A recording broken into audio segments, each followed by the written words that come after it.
All right, I think we're about 9 o'clock, so I guess we will get started here, I guess right now, why not? So, for those of you that don't know me, I'm Dad Glenn. I'm the A&R agent here in Stevens County. Today we're going to talk a little bit about pest management and home lawns. At this point in the year, you're probably dealing with a lot of different things in your home lawn if you try to keep a nice home lawn like many of us do. So we'll dive right into it this morning. So what are our learning objectives today? To learn about the benefits of turf grass, preventative measures to reduce insect and disease damage in turf grass, common insects that we deal with in turf grass, common diseases as well, and the symptoms of turf grass diseases. So it's important to take into effect what the benefits of having a nice lawn really are, other than obviously the aesthetic view that you get out of your front door every day, or playing ball with a child in the yard, or whatever you do, all the things you do on a home lawn. Obviously, it adds value to your property. It reduces soil erosion and surface water runoff, recharges groundwater, reduces the heat around your home. The average lawn actually has the cooling effect of 8 tons of air conditioning. It also absorbs dust and other pollutants, and also produces oxygen. So those are just some of the many benefits of having, a good turf grass system, around your home. So it's important with turf grass or home lawns, so I'm going to use those interchangeably this morning. It's important to understand this equation. It's very easy to understand. Proper turf management equals more vigorous turf equals lower chances for insect and diseases. This whole slide could be summarized by that equation, really, or statement. It starts really all the way from planting. If you're establishing a new turf grass in your lawn, prepare the soil properly. Make sure you're tilling it to a depth of about 4 to 6 inches. If starting from scratch, if you're going to seed or sod, 4 to 6 inches is always a good thing to shoot for there. Make sure you're taking your soil samples. That's going to be a huge thing throughout this presentation. Take your soil samples, especially if you're planting a new grass. Remove debris, ensure proper water drainage. You're going to want to do that up front as opposed to down the road when you're dealing with, say, disease problems because of improper drainage, or establishment problems because of improper drainage as well. Applying fertilizer and lime according to soil analysis, very, very, very, very important. Take your soil sample and follow the recommendations on that soil sample or from your county agent with that. Planting locally adapted turf species. This is something that's typically not too much of an issue around here, unless we are trying to grow a grass that's really not meant to grow around here.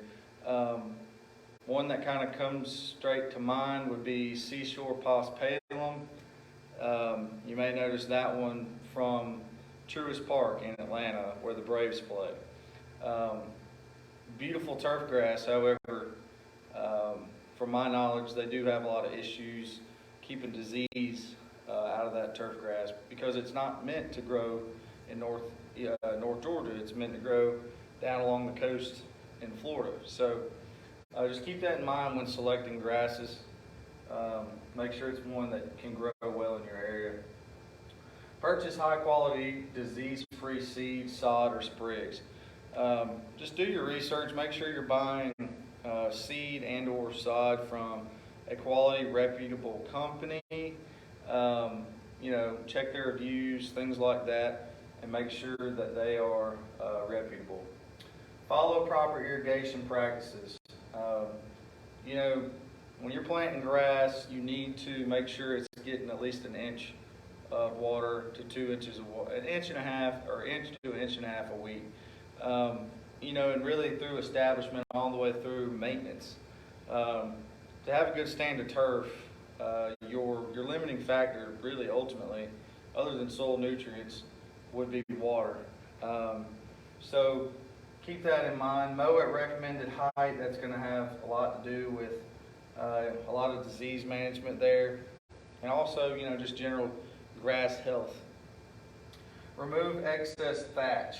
The thatch layer is a layer of organic matter, basically dying or dead material, grass clippings, things like that that is right above the soil line. Having a good thatch layer is important. However, we need to keep in mind that when that thatch layer builds up too much, we tend to build up disease in that area, and also it harbors a place for insects to lay eggs and eventually attack your turf grass, and you'll have problems there. So having a small thatch layer is important to hold moisture and water, but having too much would be definitely negative towards growing a quality lawn. Allow for adequate light and air movement. This is something we deal with a lot around here. A lot of folks want to have a nice lawn under huge oak trees and things like that. Not that there are not certain grass varieties, mostly in the tall fescue, species, and some in the zoysia species. There are varieties there that can tolerate some shade, but most of our turf grasses do like sun. At least 8 hours of sun to grow well. This is kind of a general statement. Follow recommended disease control practices, which would be kind of all this together. So we'll jump right into it. I think we'll start with insects first today. And this is kind of ironic because this is something that right now you should be treating for white grubs. You might be seeing some of this damage in your lawn. So basically white grubs are the larvae of Japanese beetles, May and June beetles, or Schaefer beetles.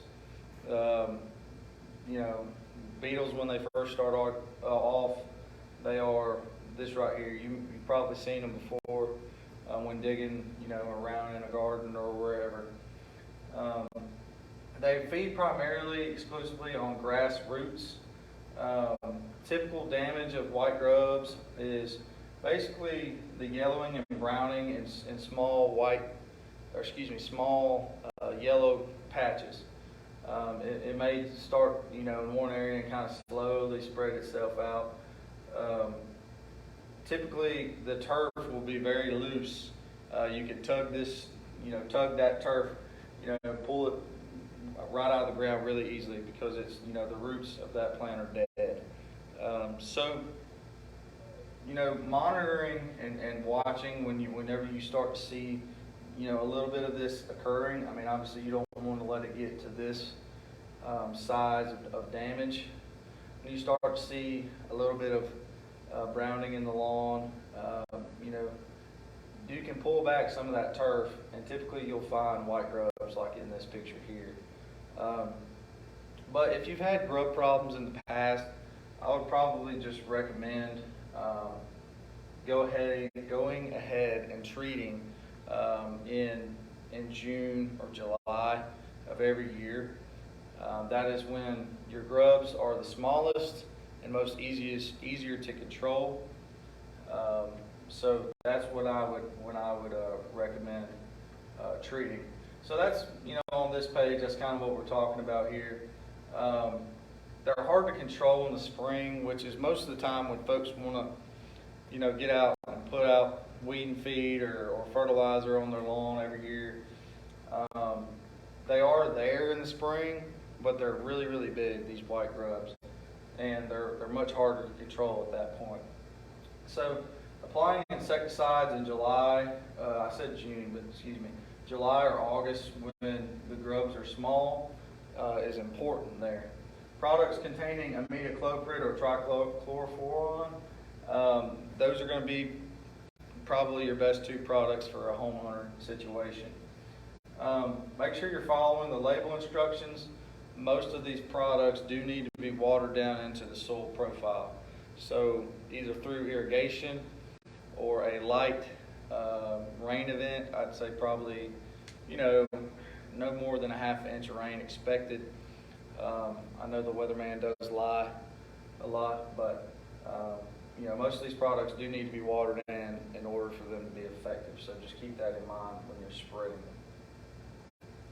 So another soil inhabitants would be Spittle Bugs. They're also they look sort of like a beetle, but they're in the true bug family. So damage both from grubs and adults with these guys, whereas with the Japanese beetles, it's just from the grubs.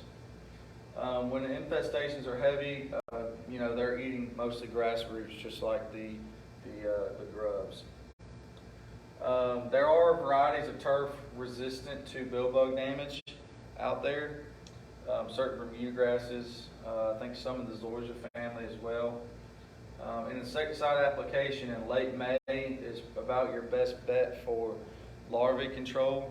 And as far as with these guys, I wouldn't be putting it out preventatively unless you've dealt with it in the past. If you've had bill bug problems, I would be putting this out preventatively to try to get ahead of them tearing up your grass too bad. So adults can be controlled in the late winter and early spring phase because that's when they are laying their eggs there in the soil.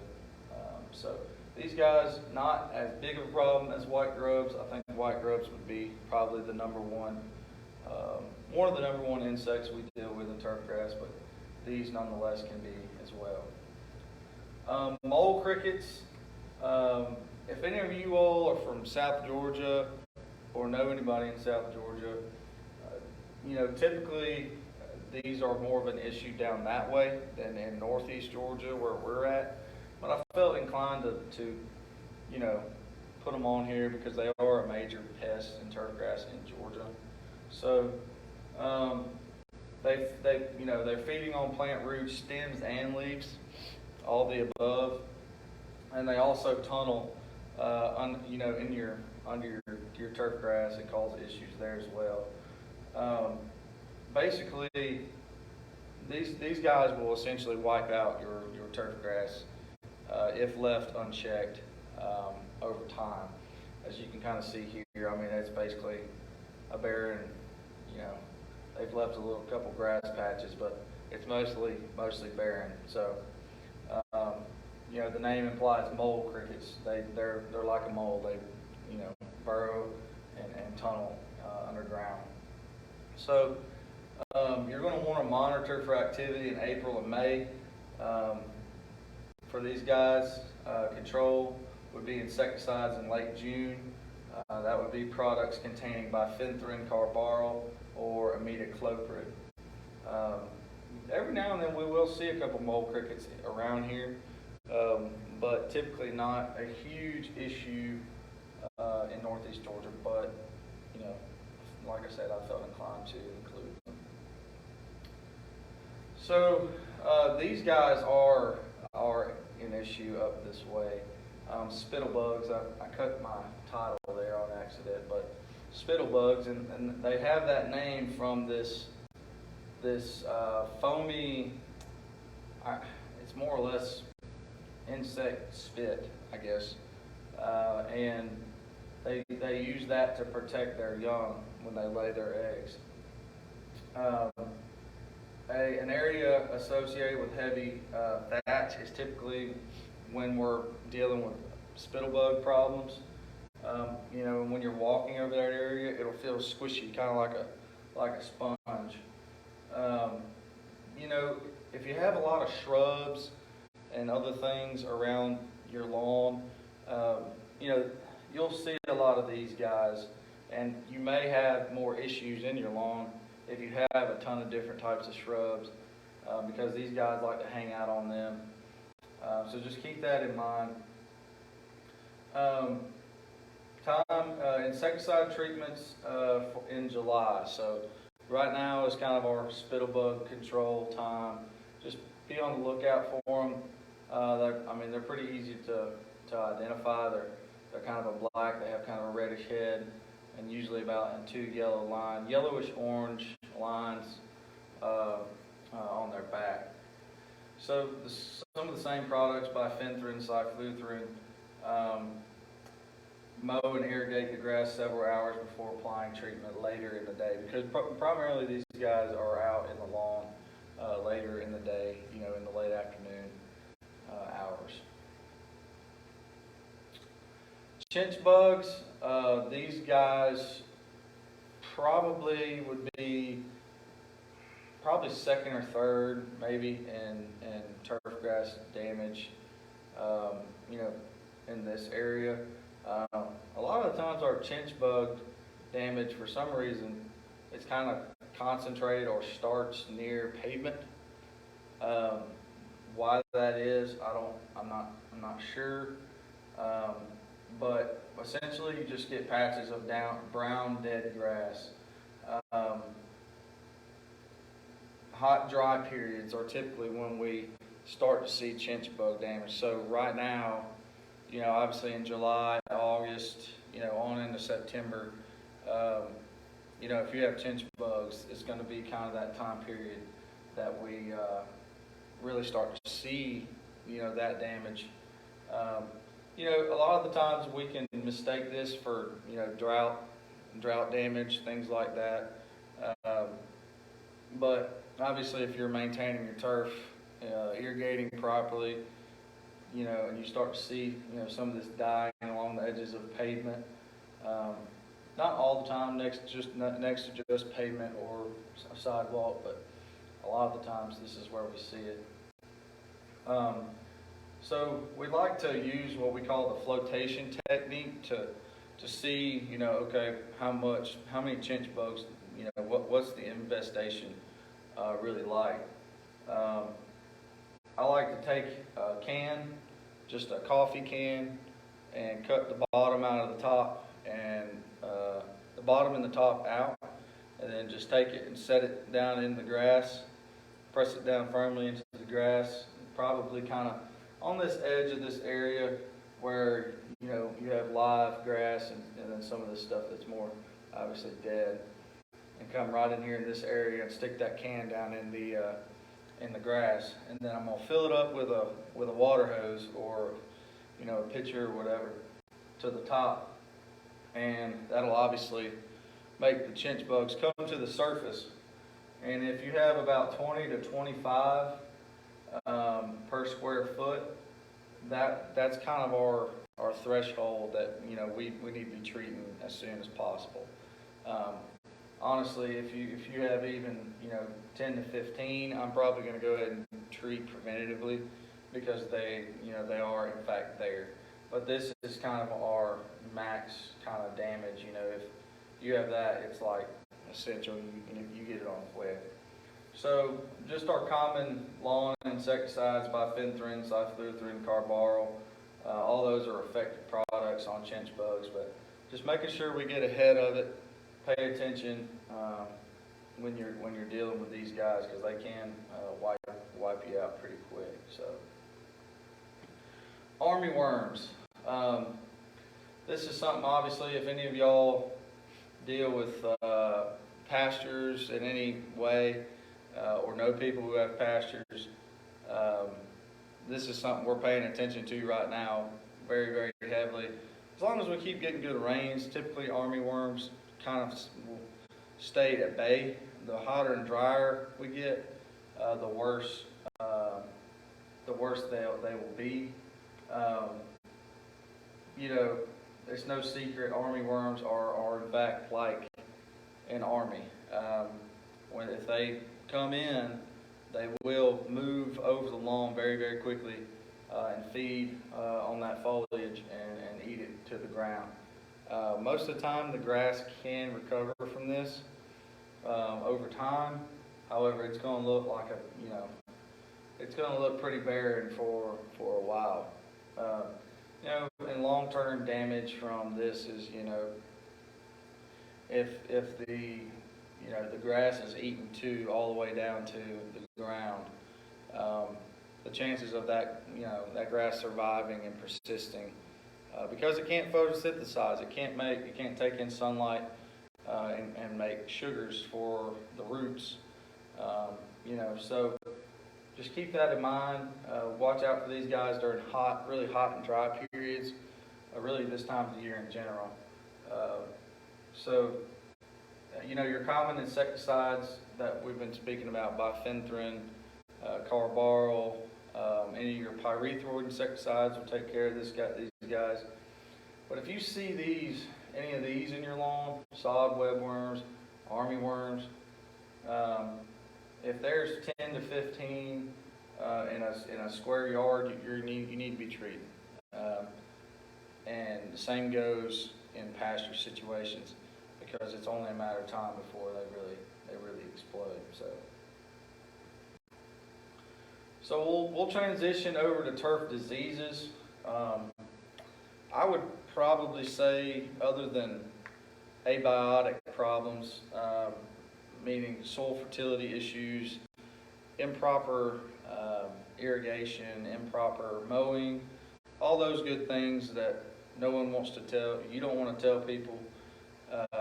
Most of the time they want to think it's insects or disease while their grass isn't growing, but it's not the case. But I would say turf grass diseases would probably be number 2 to someone who has a nice established lawn, or someone who's trying to establish a nice lawn would be probably 1 and 2, where insects is probably 3 on what we most commonly deal with. And probably number 1 would be, well, I know it's number 1, would be brown patch or large patch, depending on if it's cool season grass or a warm season grass. And this is caused by the fungus Rhizoctonia solani. And really, essentially, what it kind of looks like are circular patterns of dead grass, more or less. And a lot of the times, these will kind of coalesce to form, bigger patches together. So they'll all kind of start as individuals, and then, as the disease progresses, if left unchecked, they will kind of coalesce together and kind of form, real big areas, big brown patch areas. So essentially, it kind of it attacks the leaf blades. They'll also attack the crown, the stem and the crown of the grass. But essentially, it just more or less rots the leaf blade. Honestly, this disease starts up in about late spring through early fall, really throughout the time that we're trying to have a nice lawn. I saw it as early as early May in my lawn at home. I fight this in my Bermuda grass at home. Probably one of the most number 1 biggest issues in Bermuda grass is brown patch and, well, dollar spot that we'll hit here in a minute. High humidity and high nitrogen, like if you're over fertilizing with nitrogen, it can cause brown patch problems. It can spread in an area from 1 to 50 feet very, very quickly. New leaves, this is kind of a diagnostic of brown patch. You may start to get some new green leaves kind of in the middle of that brown patch, trying to come back from the effects of that disease. I call that donutting, whereas that would be the center of the donut, and that would be the donut there. So, like I said, brown patch is one of our worst diseases. It typically accounts for about 65% of the UGA disease clinic turf samples that we send in, county agents send in, or homeowners send in to the lab to get analyzed to figure out what's going on. This is a microscope slide of the hyphae, which is the fungal, more or less the fungal roots of this disease here. So, brown patch, it's a doozy once it gets started in your lawn, but it's only a matter of time. If you have Bermuda grass, zoysia grass, really any turf grass. So, scouting. Pay attention to in your lawn. Early detection is key for this disease prevention. So look for these abnormal appearances and spots in turf. Obviously usually circular. And really any other abnormal spots. Weather patterns. Pay attention when we're going to start to get warm and hot. That typically brings on disease and high humidity as well. History of problems. If you've had problems with brown patch, dollar spot, other things like that, and just make note of that mentally in your head. Say, hey, usually in mid-May, I start to see brown patch in my zoysia grass, or dollar spot in my Bermuda grass. Go ahead and make note of that. Put it on your calendar, on your phone, or whatever. Hey, I need to go ahead and have my fungicide product out before then to keep it at bay. So, if we're trying to treat preventatively for turf grass diseases, we're treating pretty regularly. I would say probably, for a homeowner, that's trying to keep a moderately nice yard, I'd probably say once a month, once every 2 months, realistically. We're all very busy, I understand, but if you want to have a nice turf grass, a nice lawn, you're looking at probably once a month treating with a fungicide for preventatively for diseases. So, preventative control for brown patch continued. And this kind of goes for all of our turf grass diseases, no matter what you're dealing with. Irrigation, water timely and deeply after midnight / before 11 a.m. Avoid frequent light irrigation to reduce humidity. So you're going to want to water for longer periods of time, as opposed to, hey, let me just let the sprinkler run for 10 minutes. Let it run and get a good inch on it. Let it run for 30 minutes to an hour, depending on what how much water your heads are putting out. Let it water deep, once a week as opposed to 3 times a week for 10 minutes. So your grass is getting more out of that anyway. So increasing air circulation if possible. The more or the less, low-growing shrubs that you have, around your turf grass, there will be more air circulating over the yard, and that'll help dry leaves, which cuts down on disease. Reducing thatch, like we spoke about earlier, no more than 1 inch thick. That can be done through core aerification, verticutting, anything like that. That'll help break up that thatch layer, because obviously the thicker your thatch layer is, the more prone that lawn will have disease issues and or insect issues as well. So this is a very good diagram of kind of what we typically see.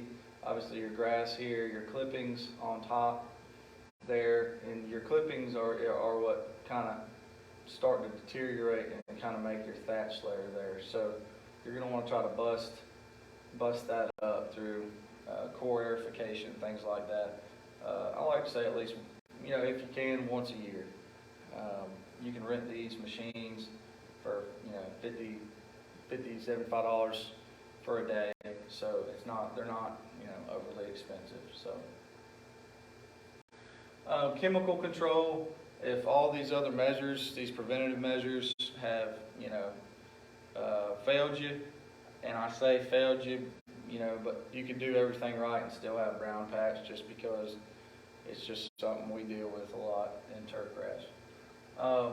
Apply prior or at the beginning of the, when you start seeing the disease. Like I said, if you've had issues with it, keep that in mind. If you first start seeing some spots, go ahead and put it out before it spreads, because it's only going to get worse. Keep in mind, it's not going to cure the disease. It's not going to cure that spot if it's dead in the grass. No fungicide really cures any plant. It may fill back in over the next couple months, but if that grass is dead in that area, it's not really going to come back. You're just trying to prevent the spread, to any more of your grass in your lawn there. So fungicides containing cap-10, mycobutanil, azoxystrobin, propiconazole, thiophanate methyl. Propiconazole is a good product. Azoxystrobin is a good product. Really, all of these are good products, but most of the time you're going to see products containing mycobutanil, cap-10, propiconazole in your homeowner world. As far as your lawn fungicides, that's primarily what you're going to see. A lot of these will come in granules that you can spread, and primarily I would say probably in the morning when you have a dew on the lawn would be the best time to spread granular fungicide products. If you're spraying a liquid formulation, I would say middle of the day to in the afternoon, to allow that product to be on dry foliage. So dollar spot, this is one we deal with a lot in Bermuda grass. I would say, especially in golf courses and things like that. It's more or less just a small white coin-sized dead spots in turf grass, and they oftentimes come in bunches, just like brown patch. All warm season and cool season turf grasses are susceptible to this. So, including tall fescue, a lot of our bluegrasses and things like that make up most of your turf grass greens. That when you're playing golf, those are typically in the bluegrass family, but they are all susceptible to this disease. 50 to 85 degrees, so typically you're in that early spring, late fall time frame for dollar spot. Cool nights and warm days, so obviously that correlates well with early spring and late fall. High leaf wetness is something that this disease favors a lot, and that's really all of our turfgrass diseases. So 10 plus hours of leaf wetness. So your irrigation is, keeping your irrigation schedule correct is important to keeping this disease under control. Dry soils and low nitrogen. When we're fertilizing turf grass, we regularly fertilize with nitrogen to keep it growing. Typically around 1 to 2 pounds once every month or whatever your recommendation is. But low nitrogen also promotes the growth of this guy. So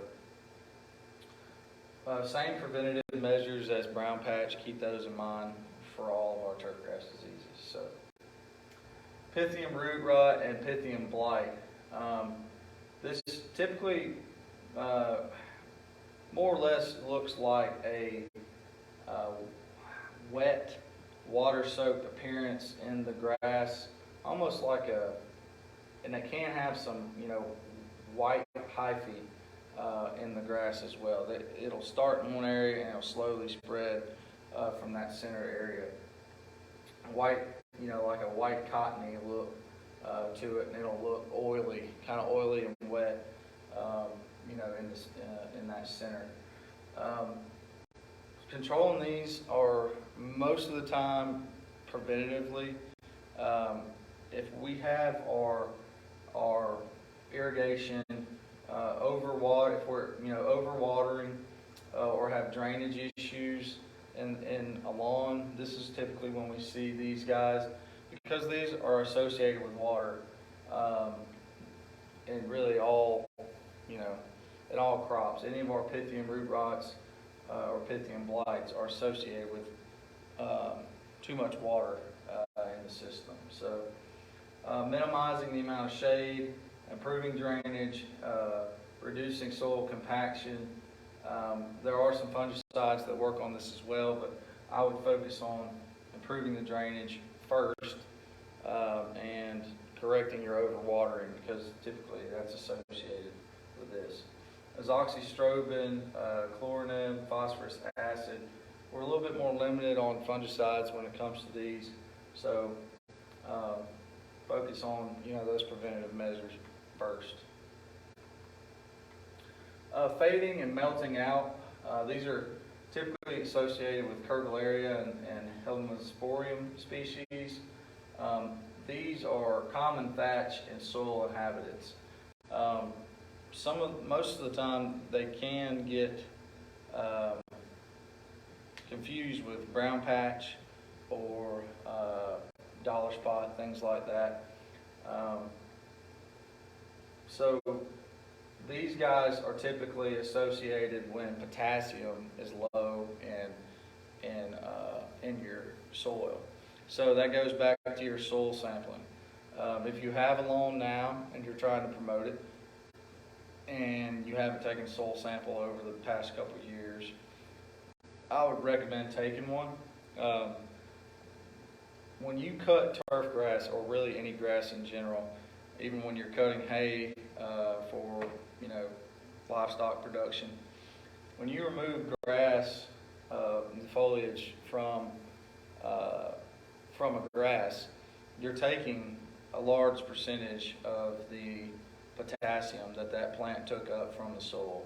So you're regularly taking potassium every time you're cutting your grass from your soil. So keep that in mind. Even if you already have an established lawn and you're like, well, my lawn's fine, I have no reason to take a sample. Well, if you haven't taken one in a while, it would probably be good to take one just to see where you are. So call your local extension agent and get with them. It's between $8 to $14, depending on where you're located and shipping and all that.